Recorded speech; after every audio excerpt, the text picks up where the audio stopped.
All right. Hello, everyone. Hope you can see us out there and hear us in Zomalandia. Let us know if you can start it up. We're going to go ahead and get started. Sorry, a few minutes late, but sometimes that thought happens. My name is CASA Pitzer, Director of CASA Pitzer. Really, really grateful to have my friends and comrades here today. So we're going to go ahead and get started talking about abolitionist teaching and systematic teaching and radical teaching and all the things that we love. We are joined by two very, very special guests, both of whom I consider as teachers and friends and comrades in the struggle and in the joy. So I will start with Torie Weiston-Serdan, who is one of our guest speakers today. And if you all haven't seen it, I know my students have, but has a wonderful book called Critical Mentoring, and everyone should read it. And it's mentoring and also issues us Torie was a school teacher here in IE for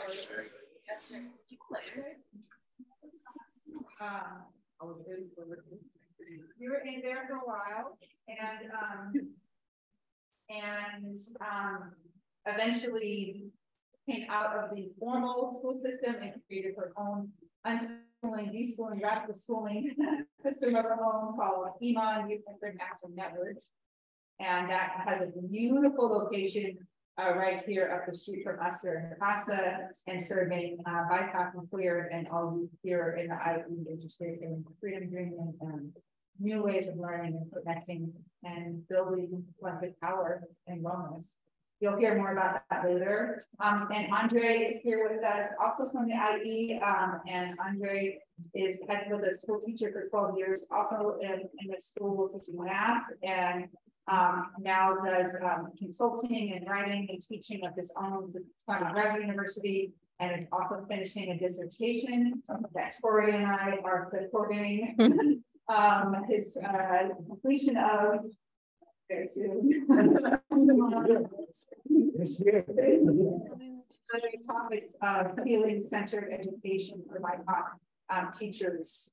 So you will hear more about that as well. So both of them are doing incredible work in the world. I am really grateful that you guys carved out a little bit of time for this conversation today. So I'm just going to ask each of you to share a little bit about your journey, about how you came to the particular political, radical, heart-centered spaces that you occupy in the world of education, and also tell us a little bit about your work and what shaped your living. So those are the two big questions, and then you can take it from there. Before we're going to start the deal.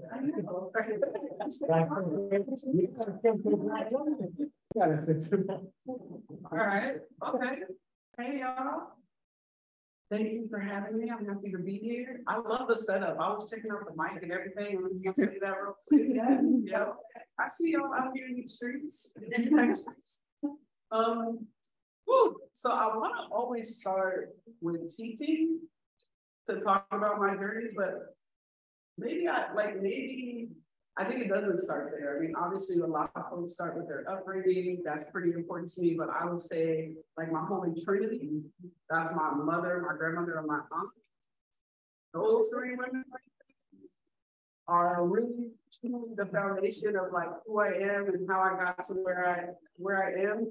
Not just in terms of their support, but just in terms of their modeling. I don't think I realized until I got older how important and informative they were, right? Like my grandmother being raised in the Bay Area, a product of the Black Panther Party, hardcore, like radical. My mom is the opposite of that. But her work ethic, she's a nurse. So my mom is like a carrier type, and just loving and charismatic and caring. And then my aunt, who passed like 3 or 4, or actually 4 years ago of breast cancer, Just if I'm being honest, like hardcore gangster, like this ride or die chick, like don't start that whole be that thing. But also like one of the most loving and caring people that you could ever meet. And all three of those women just embodied like love, compassion, you know, community, all the things that I care about now, and all the things that I have learned as a result of reading like Black feminism, I had in my household growing up, and I just never connected the two before the academy kind of spelling it out for me in this way. So I would have to start with them and say like, what I received from them is what taught me like what young people deserve. And that was the good end of that, like the hard stuff and the fun stuff, right? And then I would say the next part is like becoming an educator and basically being like super disappointed at schools. Getting in there with all these fantasies and ideas and dreams of like how we were gonna talk James Baldwin and Shakespeare, and it was gonna be like this beautiful thing. And then getting there and being like, it's 40 of y'all, it's one of me, we have 55 minutes to do this whole thing.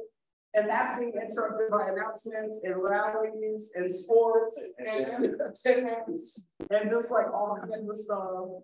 And then just feeling like I had to constantly buck the system to actually teach. It was like they were telling me to be a teacher, but then what I thought was like holistic, like youth-centered, like participatory, engaging education, like teaching and learning was also the opposite of what they wanted. Like they were saying teach the kids, but not that way. And so I felt like I was being an activist just by trying to teach, which was frustrating. And that's when I think like early on in my teaching career, I was like, this ain't gonna work. And I need to try to find something else. And that's when I started looking into mentoring. And then I thought, okay, this is like education rooted in community.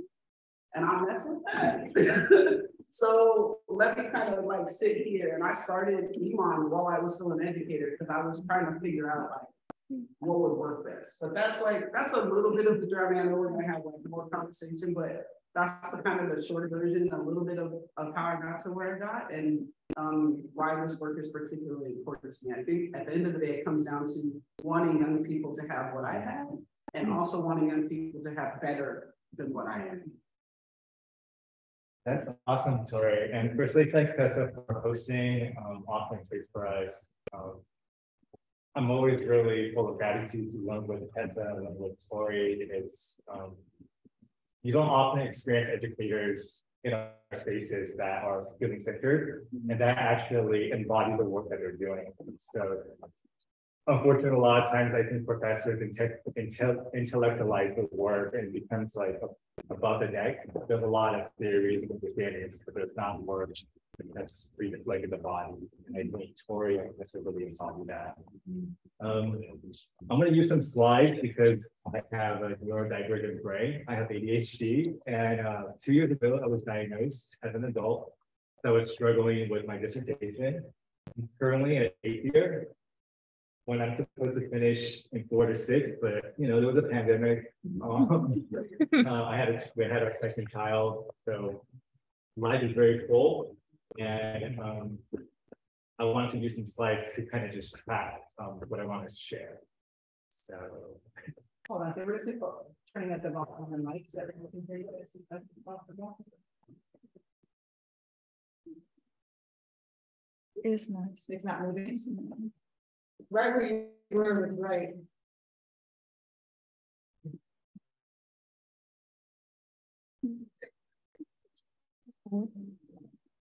If you want to bring back the mouse over there, I think we're going to do from here. Oh, I should start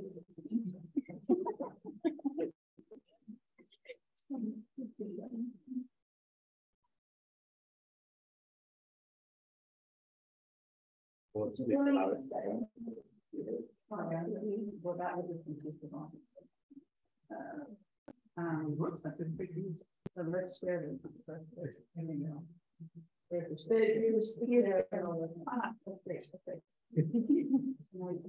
Cool.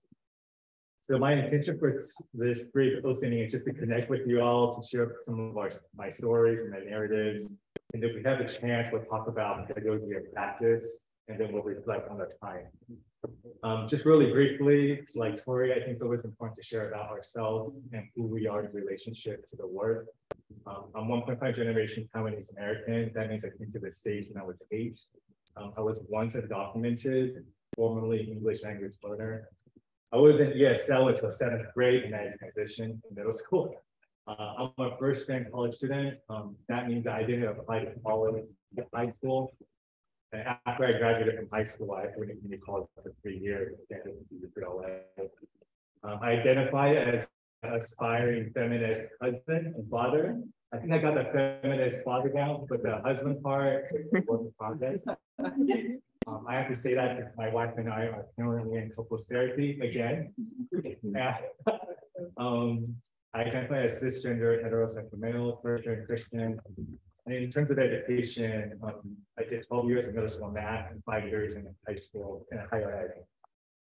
I think it's always really important to kind of track your intellectual lineage. So you'll see Tessa, Bettina, some of the folks, but I really want to draw your attention to Paulo and Belle's work. I think Paulo and Belle's work is somebody that really grounded my learning, and definitely just now on also. And then these are some of the selective dissertation work that I'm working with. And I think some of the people to highlight is just Stacey Haynes on the bottom left, who does politics of trauma, Adrian Marine Brown, who is holding a chain. So I think if you take anything from this session, remember these words. We teach who we are. We teach who we are. So if you don't take any other notes, you could just write down those simplified words. We teach who we are. That's by Harper Palmer, a Quaker activist and educator. Secondly, Dr. James Comer, he's kind of like the father of social emotional learning. And he talks about no significant learning occurs without a significant relationship. No significant learning occurs without a significant relationship. So I ground my pedagogy, my classroom culture around those two quotations. And I think it's always really important to set your education through the context, right? And the context that we're all operating in with these 5 different pillars. We have supremacy for capitalism, settler colonialism, anti-Blackness, and cis heteropatriarchy. We won't have the time to talk about each of the pillars, but it's important to identify the context that we're operating in. And for myself, cultivating a healing-centered education lens is the rocket fuel for our racial justice journey. I think a lot of times as activists, teachers, we do a lot of the work, but we don't take care of ourselves and we don't take care of our collective community. So with Tessa's help and Torie's help, I've been really thinking a lot more about healing-centered work. Okay, this is the part I wanted to start with, but I took a little bit too front load. Okay, I can't talk about healing without talking about who I am. I can't talk about who I am without talking about power. This brief, like next 15 slides, is all about power, my relationship to power, how it operates. So again, I'm gonna start with my backstory. That's my positionality, race, gender, and class. This is my understanding of race. In kindergarten through 8th grade, I had no idea of race. I was in Taiwan and I had no conscious awareness. And in high school, I learned that there was white folks and there was non-white folks. That's all I understood. Because in literature classes, all of our canon was white, right? So it was all about the white fathers and the white mothers. At university, I understood there was white and then there was black. In my graduate school, I learned there was white, brown, and black. And then it wasn't until my PhD coursework, I understood there was white, there's black, there's a continuum. And I was wondering about myself, how does Asian Americans, how do we fit in this discourse of race? And that was the part that I really struggled with. Because in our classes, growing up in LA, we would mostly talk about white, black, and then all the Latino folks communities. So there wasn't a lot of conversation around Asian Americans. So I felt really silent through my education. There was a mid-model minority. And shout out to my twin brother. We sometimes get along since birth. I don't know which one I am, so don't ask. 1989, I came to the States. I thought that was MacGyver. I think something interesting to know is that when I was 8 in Taiwan, I was watching MacGyver. It was being dubbed, right? So it was in Mandarin. when I came to the States, I was like, oh, MacGyver's also on PTLA 5. I didn't know homie can speak English and Mandarin. That's so interesting. You know, this guy got like lighter complexion, like melanin. He's rocking this mullet, right? And then later on, as I flipped through all the channels on KCOP, KCAL, CBS, like, oh, all these people look like MacGyver, but they don't look like me. That was my question. But there was nobody to talk about race, racism, or identity with. My folks didn't understand all of that yet. Quick story also, when I was in fourth grade, I was in ESL. And fortunately, my ELL teacher, she was Japanese American. So she got me a book, Charlotte's Web, in Mandarin, that was bilingual, and also in English.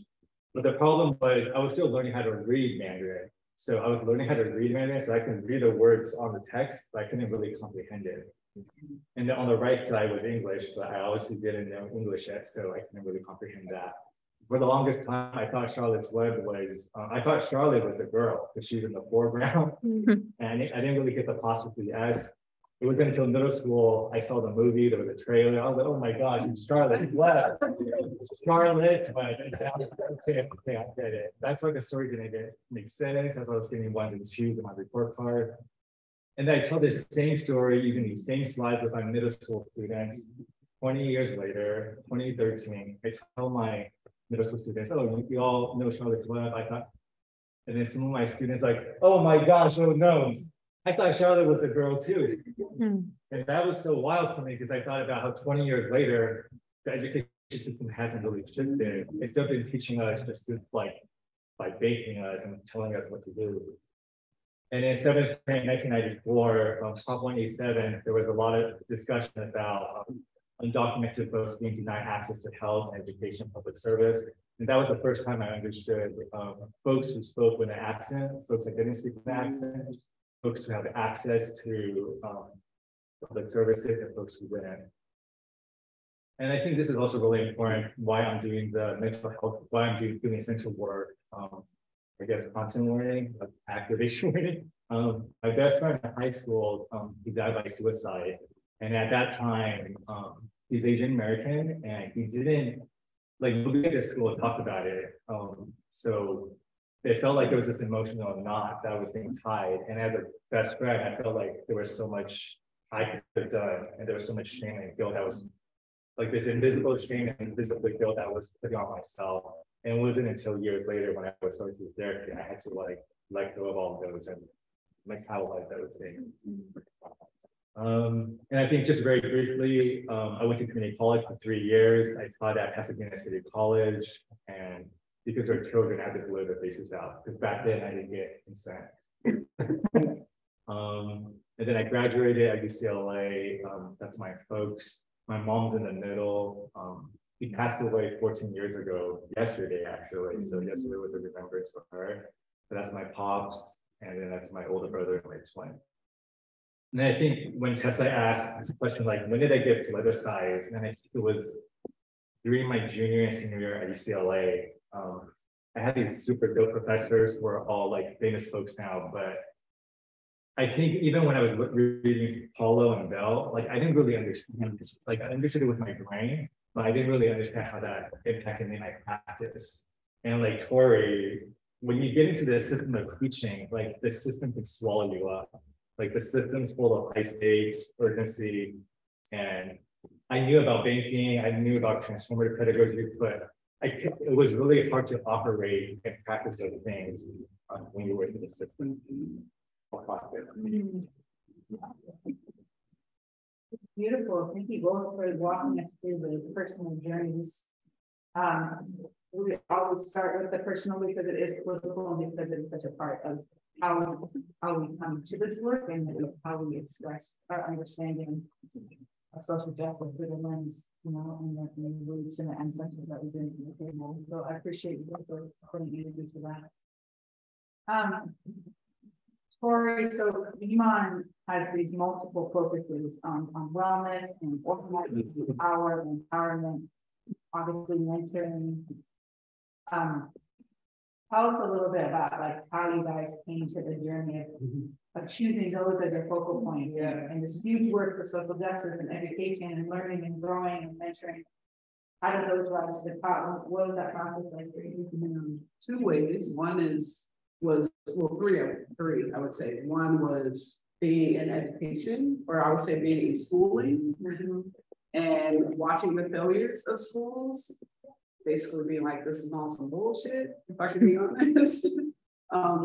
Then the second way is listening to young people. So just hearing young people say over and over and over again, and especially like the first mentoring program I set up, I always tell the story, like I shared, like it was terrible.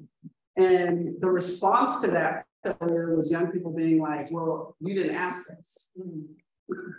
And so like, hate to say I told you so, but I told you kind of concept. Like if you would have asked us in the first place, we would have told you these are the things we care about and these are the things we did. So the second thing was young people. Then the third was like a lot of failure. It was like being entrenched in that system and doing things that made sense within that system, and then failing at it and being like, oh, that didn't work. Trying something else. So I think it was those certain things like that contributed to me just kind of like eventually being like, okay, these are the key things that we need to focus on. Like I'm hearing from young people time and time again, schools aren't offering this, like the safety, the affirmation, the space to thrive, something that's youth-centered. We do as adults in institutions, we do a lot of things to young people, and young people were saying that like loud and clear. And this is coming down from on high, and it's being done to me, but I don't have any voice, power, or choice. I don't have any agency in this matter. And so they were just naming that over and over again, and it was correlating with all the stuff like we're reading. You know what I mean? Like we're talking about oppressed peoples, like we're reading about folks who are racialized and minoritized, and we know that power is an issue, but then for some reason, like that doesn't translate over to young people. It's kind of like there's still this adultism, which is, I think, the first ism we really learned that exists. And so even when we talk about race, class, gender, sexuality, and we know that there are all these forms of oppression, for some reason, young people just don't get counted as those things, right? It's kind of like, yeah, you're Black, but you're young. Or you're queer, but you're young. So someone still has to like dictate to you, right? From top down, which was increasingly problematic. And so again, young people just kept saying over and over again, A, we want to be centered, like nothing about us without us. We want to be a part of this. But also we really care about all of these issues, and we're not getting to talk about them in school. So like, no one is explicitly talking to us about like race, class, gender, sexuality. Like they kind of go around it, or maybe in history, it gets brought up as like a civil rights thing, but no one is saying, here's how my identity is like impacting what's happening to me. And I think especially with young youth of the global majority, I think is now probably the right way to say it. There was also this like, this issue that kept coming up with young people saying, I feel like I need to be fixed instead of things around me need to be fixed. And I use the example in my book of like, for example, how we tell young Black boys, you know, put on a suit and tie, look respectable, pull your pants up. You know, around the Trayvon Martin situation, it was like, try not to like wear baggy hoodies or like look suspicious, but there was nothing saying to them, you're actually not the problem.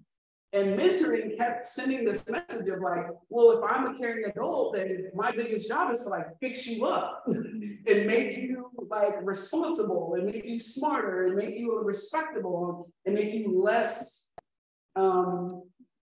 scary. Right? Like this whole Pygmalion type situation. And young folks were like rejecting that.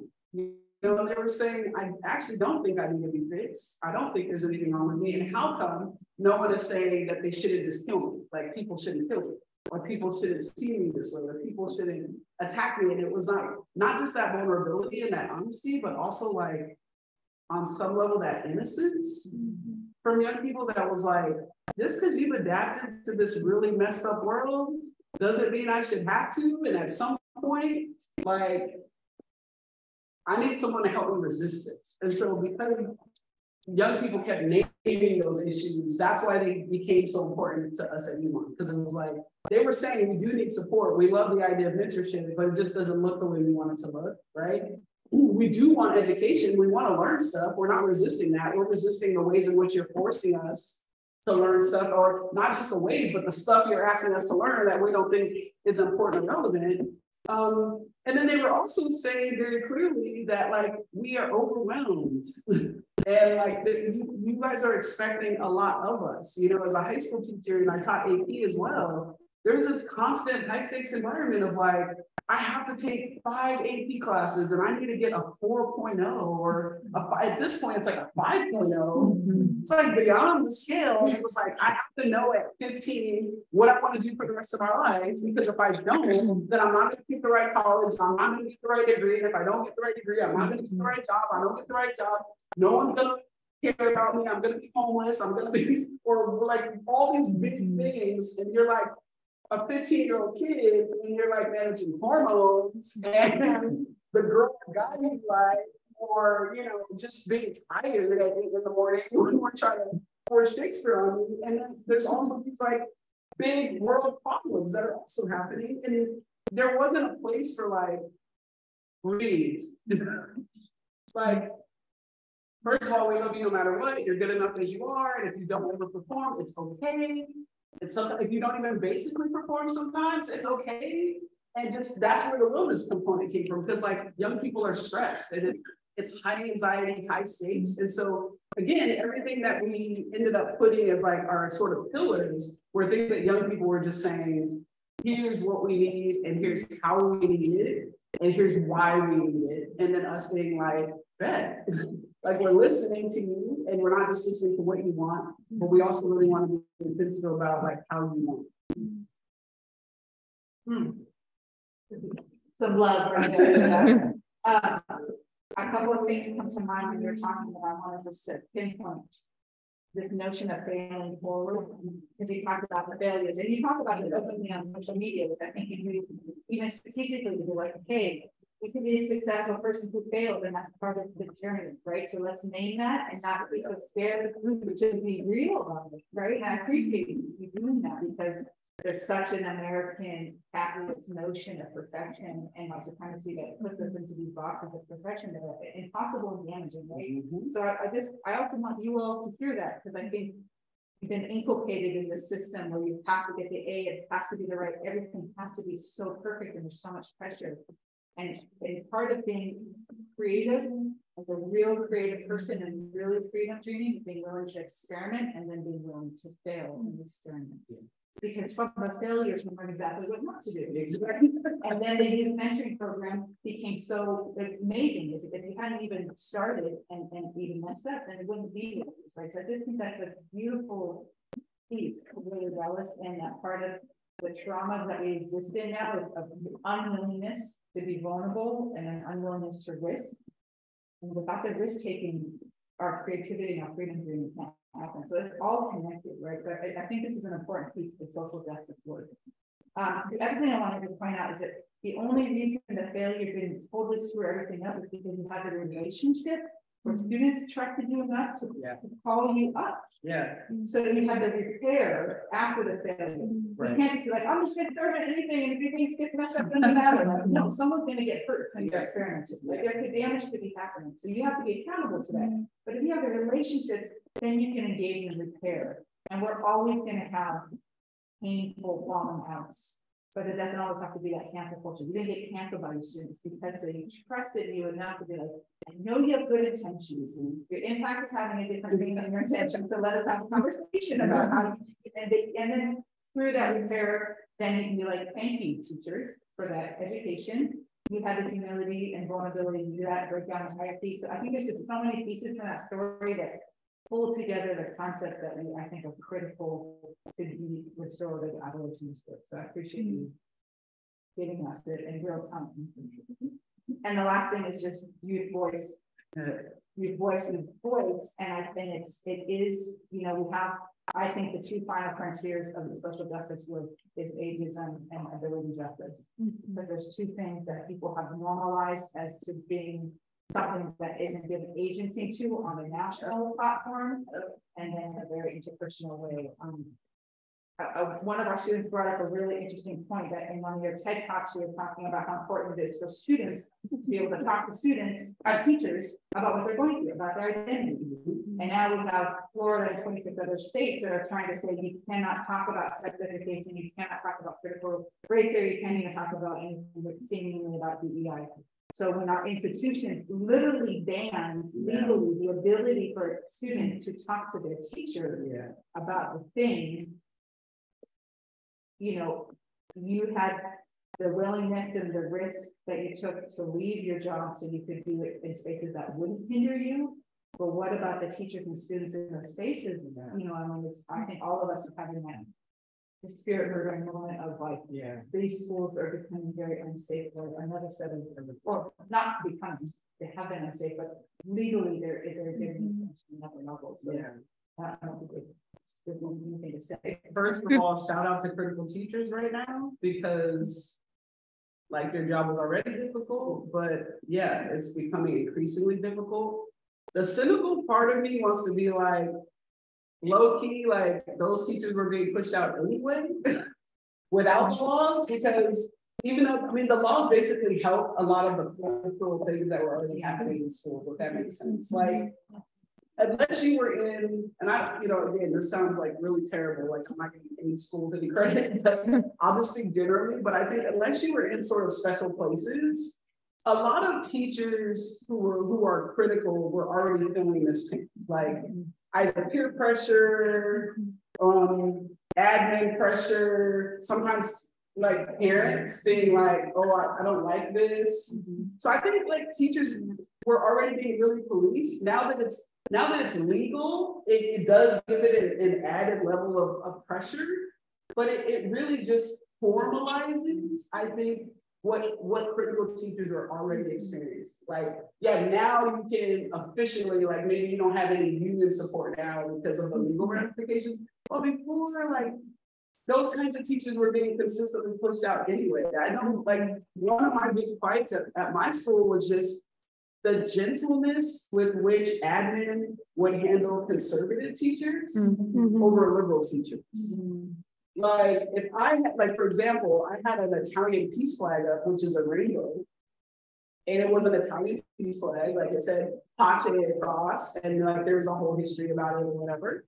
And I remember like my principal like going crazy over it, or going wild over it, being like, you have a gay flag in your classroom, and like this is, I forget the term, but like you're basically trying to force young people to like resonate with queerness. And I was like, first of all, it's an Italian peace flag. Like, I've never seen a gay flag that has Pace across it, but also if it was a gay flag, the problem is, but it was the, like how hardcore he was and like the threats and everything. And on the flip side, we literally, like I had a teacher publicly say, there was a conversation about football teams. And the teacher was like so far off. She was like, I don't know anything about football, but I'll tell you which teams I don't like. And she was like, I don't like the San Francisco 49ers because they're a faggot team. Said that openly, publicly, and it was like, hey, it's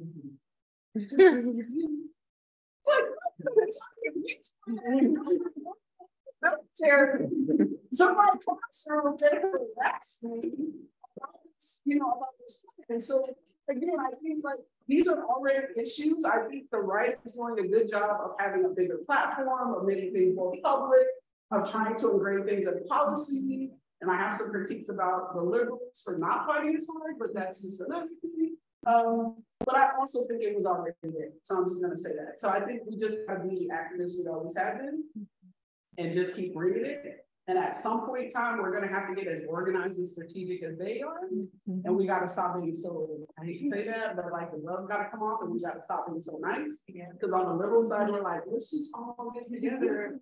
And on the right, they're just like, I don't really care. Like, we don't think anything. Like, we feel like everything that's supposed to believe in. And at some point, we got to stop being like, holding hands and singing peace songs at some point. Sorry.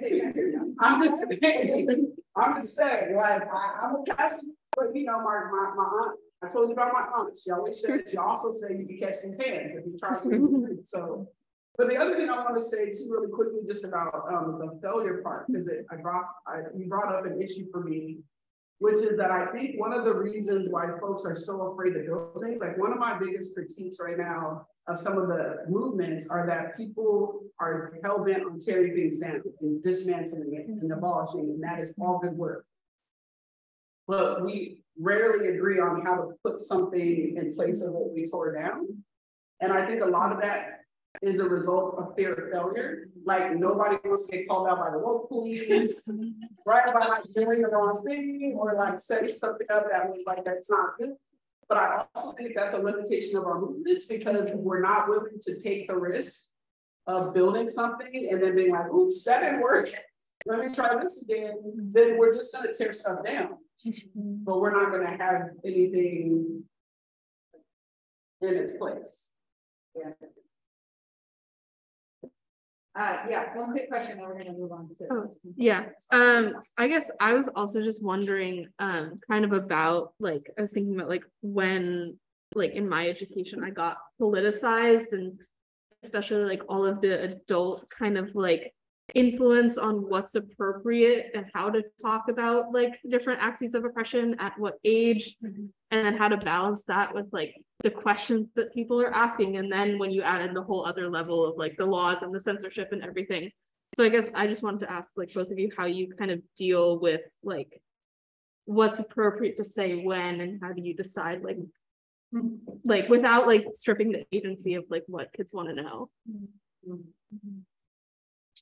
I'm not going to quote this correctly, but one of the co-founders of BLM, Alicia Garza, talks about don't have problems with people we don't have relationship with. And I think sometimes I get enmeshed or entangled in systems and relationships and need to be a partner. And I end up spending 80% of my energy with like 20% folks. I'm trying to convince them of like supremacy 101 versus I can actually be freedom dreaming, right? So I don't want like Toni Morrison talks about, we don't want to just be talking about racism convince that it's true. How do we actually talk about Black joy, celebrate Blackness? So like Blackness doesn't mean whiteness to exist. But we keep talking about white supremacy, that's making that invasive. That's what comes up for me.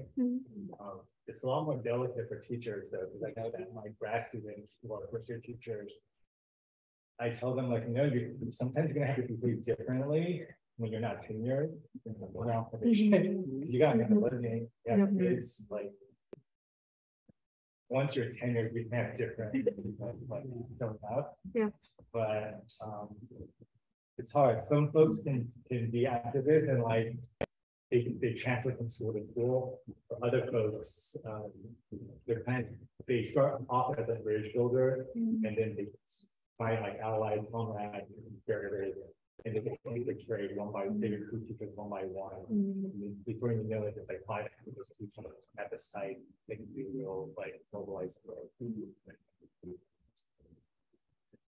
Risk. I think I can't say anything else other than like risk taking and risk taking in intentional ways. Like, is this one of those hills I want to die on?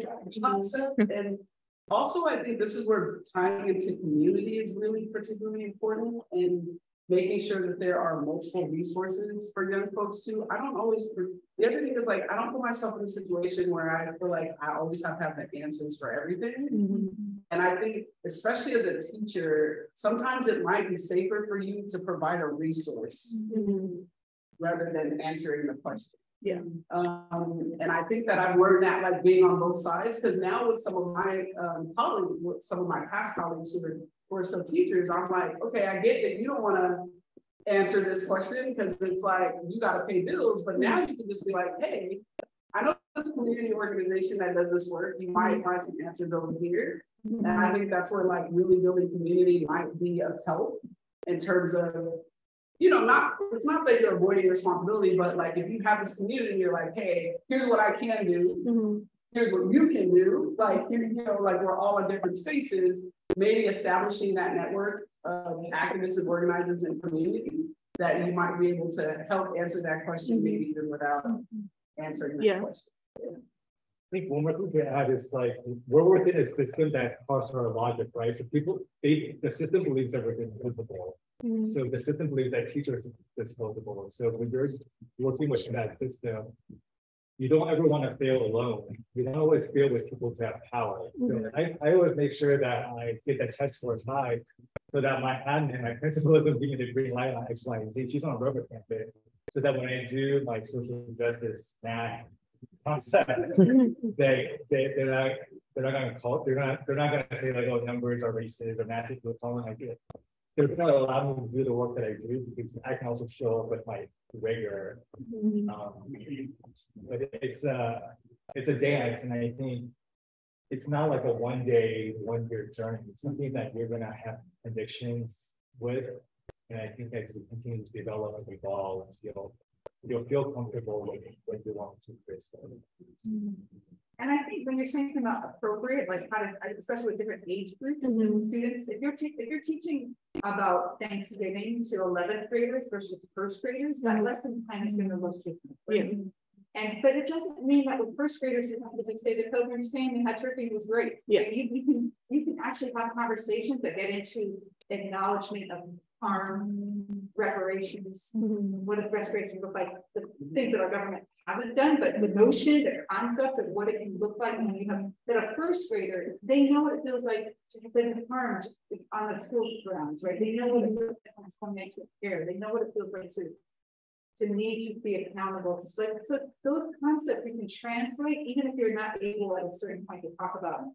Okay, we're going to call this a genocide because the expert doesn't say that, but you might find ways to get into the concept by thinking about that frameworks in a more political strategy way, even if you can't say all the words because of limitations of things. People have been doing this for years, right? In churches and temples and synagogues and places where you're like, we're limited by the customs of this place, but we're still going to talk about something that people with eyes are going to understand. It's like, oh, that's the way to get free even within the system.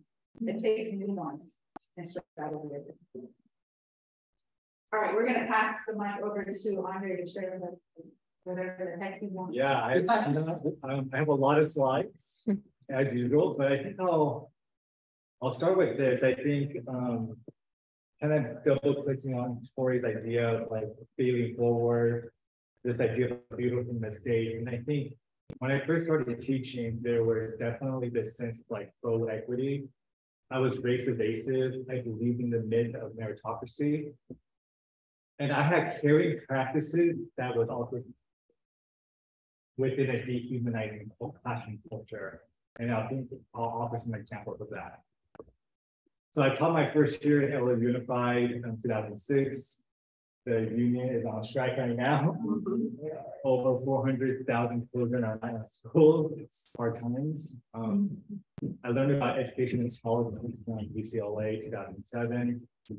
And my pedagogical practices was along this traditional lens of like emphasis on instruction, management, how to, and that politics with education was neutral.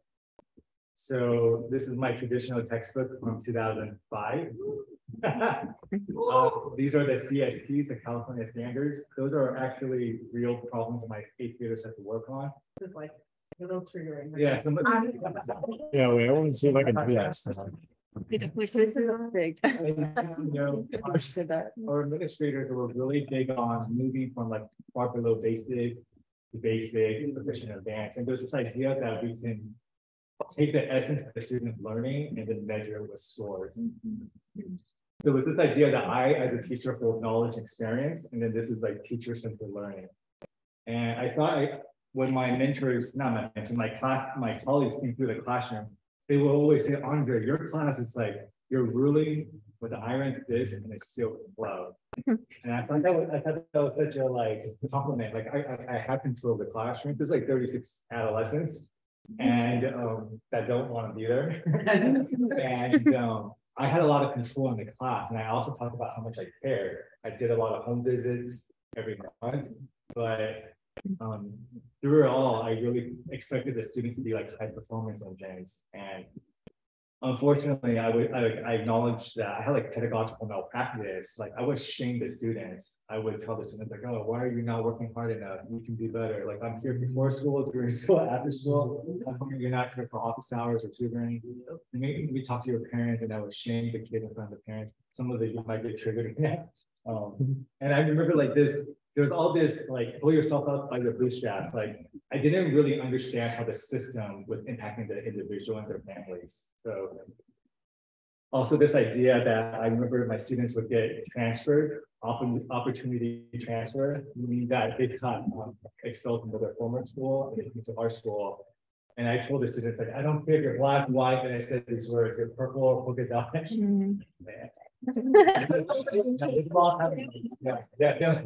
was like, I don't see race, and as long as you work hard, like I'm going to be here to support you. So these 4 different ideas of like being race evasive and colorblind, I believe in this idea of meritocracy, perfection, and only one way, and this quantity over urgency. And these were all the ways that I had to evolve with this full equity stand. And this is like, I read Fairy undergrad and grad. I read Hugs, like y'all are reading Bettina's work, Torie's work. Like I understood all these things in my head, but it wasn't coming in practice because my majority of my math department, they were all doing this at a very high level. They were all getting, so I thought I had to put on my mask and like become proximate to whiteness and do what I was supposed to do as a new teacher. Yeah. So as I moved toward the healing center education, I became race and power conscious. I thought about collective healing as liberation. Race and power conscious, collective healing as liberation. So I had a chance to transition to another school called the UCLA Community School, where I taught for 12 years. And I taught for 8 years, sorry. I taught 4 years at the previous school. And UCLA Community School was in the heart of Koreatown. It was partnered with the district, the partnership with the university. It is the most expensive public school ever built, over $500 million. It's a former ambassador hotel where RFK was assassinated. It houses 5 different schools, and UCLA Community is one of them. Our school is really special because we're TK through 12. So downstairs we have the TK through 6. And upstairs, we have 7 through 12. And at Center X, we really pride ourselves in this idea of having grad students really being part of our community and not just like at Westwood, but they would come into our community and to teach. And it was in these spaces that I started learning about teacher-powered schools, that teachers are not at the bottom of the pyramid. If you flip that, we can actually think about a hierarchy. School teachers are actually on the top, and we should have autonomy. And within these spaces, I started learning about power with instead of power over. And I think that's essentially what Torie's, when you think about critical mentoring, like critical is about power. Critical mentoring is like power with instead of power over. I'll just quickly talk about social emotional learning because I think that's talked a lot about in schools. Fundamentally, SEL is about I am, I belong, and I can. And I think in this class with Tessa, like, you can think about like we are, we belong, and we can. It's difficult to do freedom dreaming work or critical work if you don't feel safe. And when you're operating out of like if the oxygen is out of fear, all of us are going to be second guessing our intentions, second guessing our decisions, and we're always waiting for like the shoe to drop. I'll skip these. But at the school side, we always try to move our classroom outside. Not easy when 36 kids want to talk about other things except the topic at hand. But the day after number 45 was elected, the whole school took a pause and we decided to talk about what happened. We had families in front of our school gates crying because many of our communities of color were not documented or they had mixed status. And I just asked the students to write down what are your thoughts on paper. And the students wrote, I'm feeling scared, I feel sad, scared, my stomach is feeling weird. There's flashbacks that makes me want to cry. And, you know, as an educator, it's important that I don't just proceed like with the usual programming of mathematics, but I can actually pause, have the capacity to breathe in myself and then kind of hold space with our students. It's not easy, but those were pieces that were really important. And I was able to shift from traditional practices to more of a critical pedagogy, emphasizing on human needs, context, and histories, and the education at the heart of the whole. So moving from high performance engine to integration of the brain and the heart, and this idea of Ubuntu that there's mutuality, reciprocity, and belonging within the education classroom. So again, I showed you the pictures of like my consciousness of race. And it wasn't until graduate school I started thinking about the racial triangulation of Asian Americans. And Dr. Claire Chenfeng out of Irvine talks about how Asian Americans are kind of pegged in between whites and blacks, that were perpetual foreigners, who were superior compared to black folks or other people of color, but they were inferior compared to white folks. So anti-blackness still really exists within my own community. And it's not always talked about when my grandparents or when my relatives have, they still believe in anti-blackness, right? And it's within that continuum that I operate and try to teach from. Yeah. So beautiful. Thank you so much. Thank you so much for sharing the honest and vulnerable piece of where you feel like you were not rising to the occasion where you are now, and then how did that evolution happen? Which I think people who are successful, they usually just get the profile now, and it's all cool and beautiful, and the degrees and the accolades and the successes. And I think it's so important, especially for students who are facing like, how are we going to make a change in the world and in ourselves, and that we be really real about our own vulnerabilities so that we can have a deeper form of connection, and then from there the growth that we're looking for. So I appreciate you both. I want to open for the time that we have left for any questions from all of you about anything said here today or that we read. Alex? I have kind of a more general question. I'd say I was introduced to the ideas of abolition starting in college. Like I never really thought in that kind of mindset before. Growing up in a house that was a lot like kind of focused on reforms. And then over the last couple of years, really seeing my parents split, seeing my mom was kind of more of this abolitionist perspective, and while my dad's kind of more of that reformist perspective. And I just was curious what you guys think. I know you were talking earlier about how the left needs to just kind of start getting stuff done rather than being nice again. And I was just really curious about your guys' introduction to abolition, and if you had that kind of same, I wouldn't say reluctance, but just questioning of abolitionist ideas at first, and how you like incorporated, or if you did incorporate any reform ideas into your abolitionist work. Good question. I can go, but I want to pass the mic. Sure. Hey. I mean, I had one of the other sessions I offered with Texas paper was about abolition. So I think it's important that we kind of center what abolition is, right? Abolition is a vision of what we must build. So fundamentally, abolition and reform would be different from it. I wouldn't put it together, because abolition is beginning not with the question like, what do we have now and how we can make it better? Instead, we're asking, what can we imagine for ourselves in the world? So I'm not trying to fix a broken system.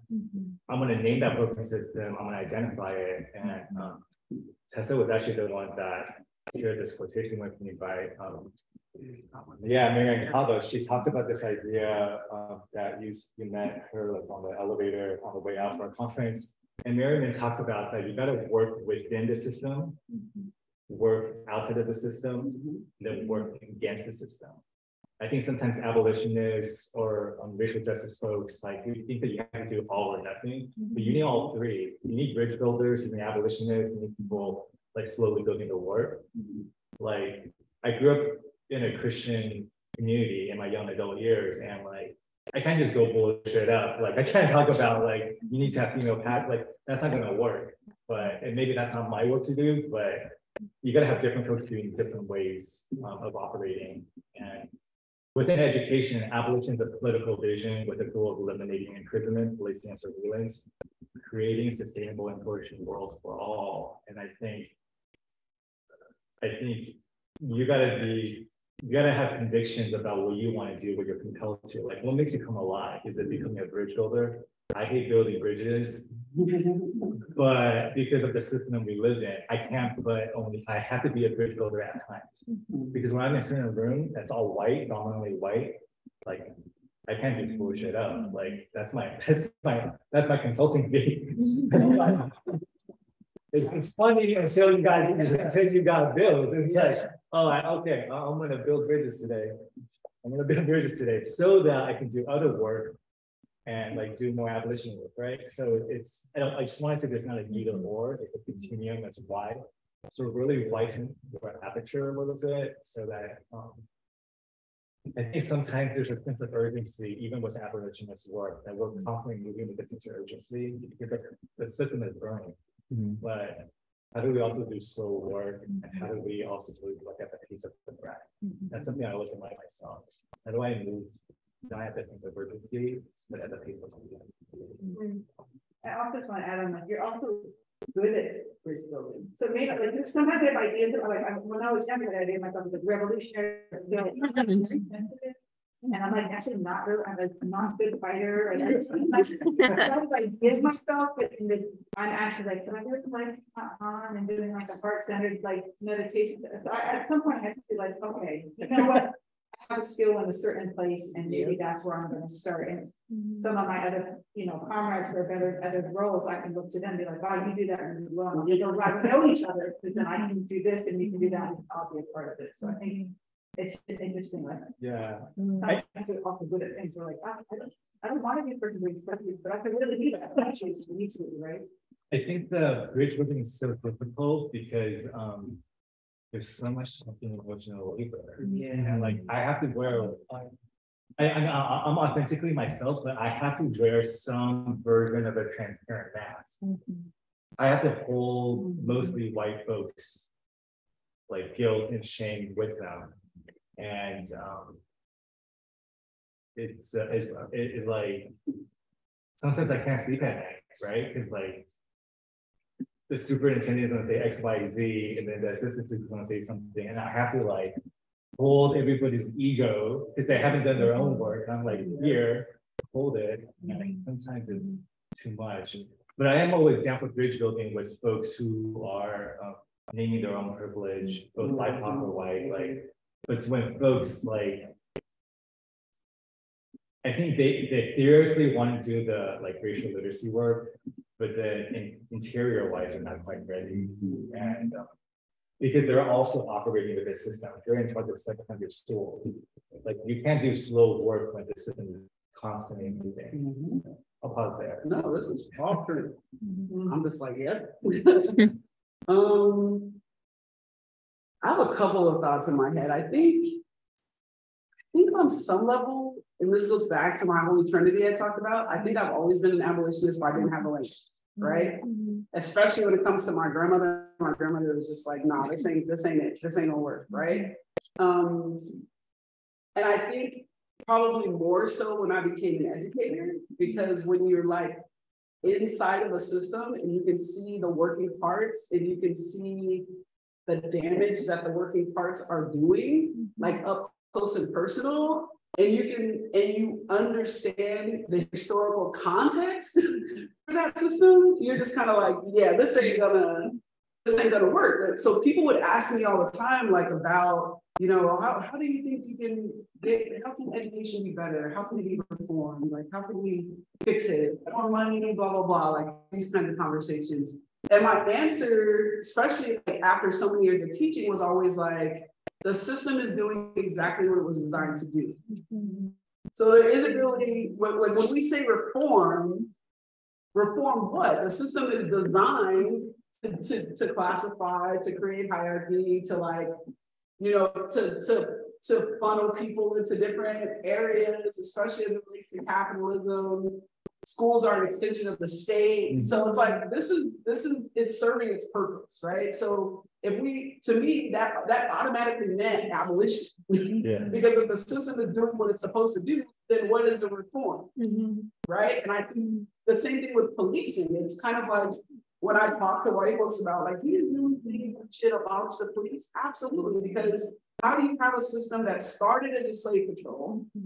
If that is the fundamental root foundation of a system, what does reform look like for that system? Like, it's doing exactly what it's meant to do.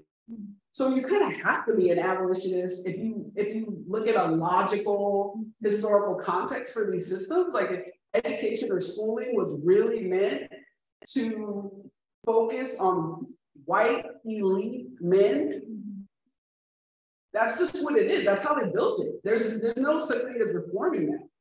If policing was originally designed to violently manage, right? Like Black folks who are enslaved or who were enslaved, and to continue that, like, there is no reforming. That's what the system was designed to do. It has to go.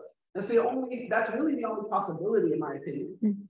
I also do agree with this continuum, though, and I've been thinking, probably because of my grandmother, a lot more about the Black Panthers, and also a little bit of our confusion around them. I think some people are like, oh, we just see them as violent, and that's like kind of an easy, that's an easy thing to say, oh, we're just confused because we thought they were violent. No, like, I think we're intentionally, we have historical amnesia around the Black Panthers and their legacy and what they were really about. It's not just about the violence.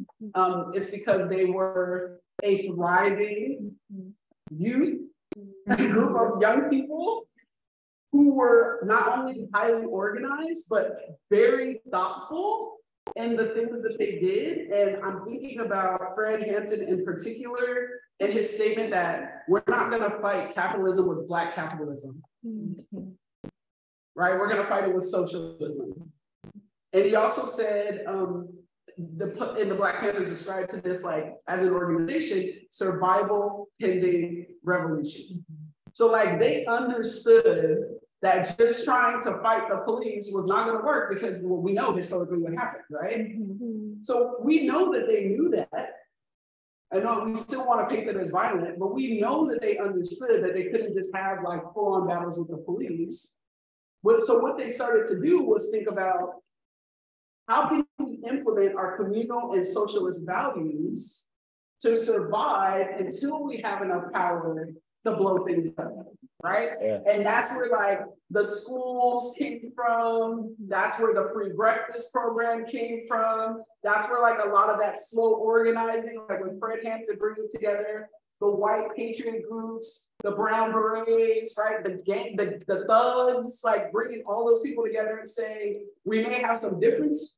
Like the white patriot group flew Confederate flags. But Fred Hampton was like, look, you're poor and I'm poor.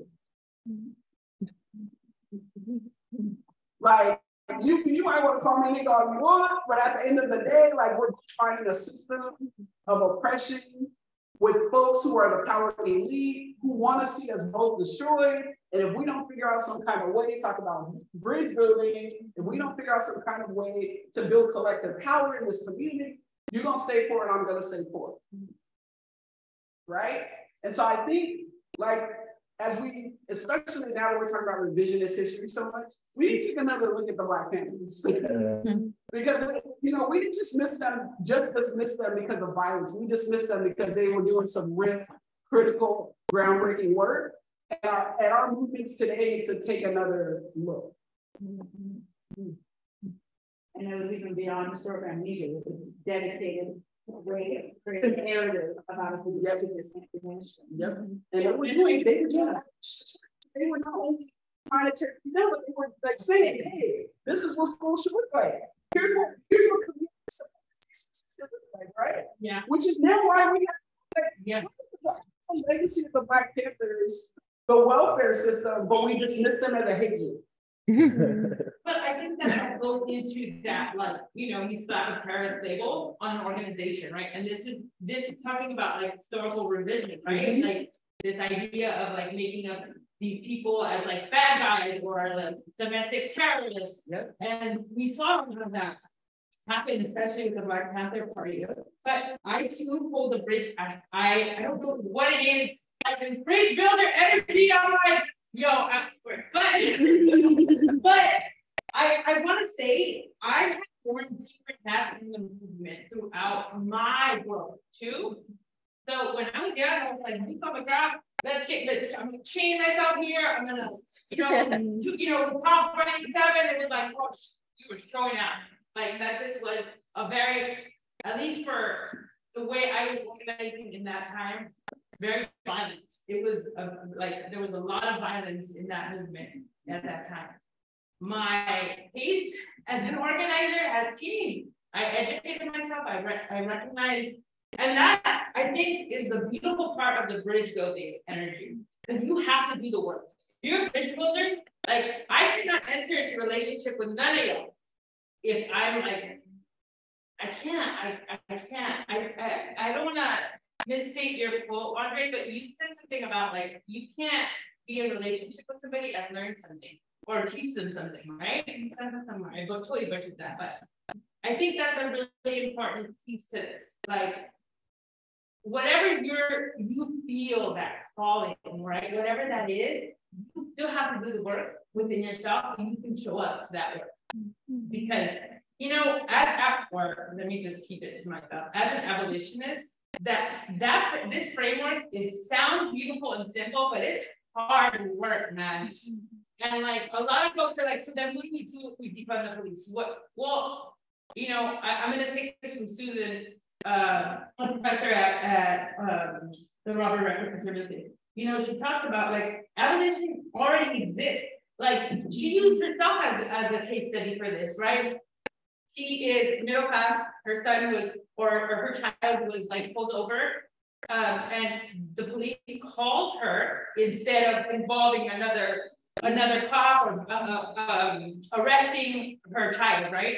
Had that been my child, or Torie's child, or like a black child, or red or yellow child, whatever, that experience would have been different.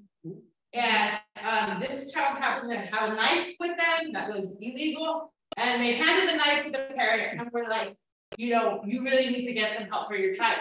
That's what abolition looks like, right?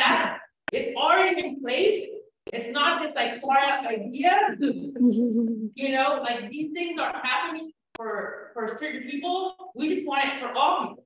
That's the ask, right? And this idea that like, abolish police, abolish capitalism, like this. I'm going to use the cuss word, tell you, this shit is done. It's like, let's stop wasting our time and energy in abolishing shit. And like, what do we want in place of that? And how do we create those? How? By being in a relationship. Like me, Tessa, Torie, Andre, building relationships and creating these little pockets of difference, right? Like of existing in a different way. And it's small and I live a totally different way now. And I can, it's easier to bring this framework into my life and practical application. And it's not this far off concept. Like I can embody these principles in a very different way. But I think that key piece is like you have to do the work. And then you can come into these spaces in that way. But some of these systems already exist, they're not this far off changing, like if I would have gone across from the cop saying my child needs support, that's different, right? So sorry, I just wanted to touch on that. And yes, I love what you said about the Black Panthers. I think that needs to be revisited. So we are coming to the end of our time. Yeah, I think what's coming up for me in my body actually is like my good friend, Dr. Angel Costa, is doing like this idea of slow work. And I just want to say to you all, like, take the time to develop yourself. And I think sometimes even for me, like I'm scared to get canceled, honest to goodness. And I'm like oftentimes the only Asian American male in the Black owned space. And like, not that I'm censoring myself, but I'm very aware of my position in relationship to Blackness and anti-Blackness. And how do I show up in a way that's authentically me with all this in turn folks? And I think when I was younger, I wanted to learn everything all at once. It was almost like I was thirsty and I wanted someone to open the fire hydrant. I wanted just to take everything in. And there was no evolution from like beginning, middle, and end, which is like beginning and end. I think you got to take the time to grow, evolve, transform. You got to do that in community. And I think this last framework I want to offer that Barbara J. Love, she wrote this short article called The 4 A's of Liberatory Consciousness. It's been a really helpful piece that I use with my grad students and future leaders. But the first step in any work, no matter if it's racial literacy or disability justice or whatnot, think about awareness. After awareness, move on to analysis. After analysis, move on to action. A lot of times our corporate spaces don't have awareness analysis to just move into action. That's where they get canceled. But even when you do things in action, you got to make sure you have accountability. So put that in very simple language: to know, to understand, to do, and to be with. You got to have those 4 pieces like interlocking so that when you're doing work and if I go out of pocket, Torie or Tessa will be like, oh, hey, Andre, like, you know, that piece you just said, let's check in box, that was something for you. So accountability, I think, is often forgotten. So make sure that when you're doing this work, there's people that could keep you accountable. That's the end of it. I feel like that's what you all would love to do, but no, this thing I have to do with the people. So thank you guys so much. Thank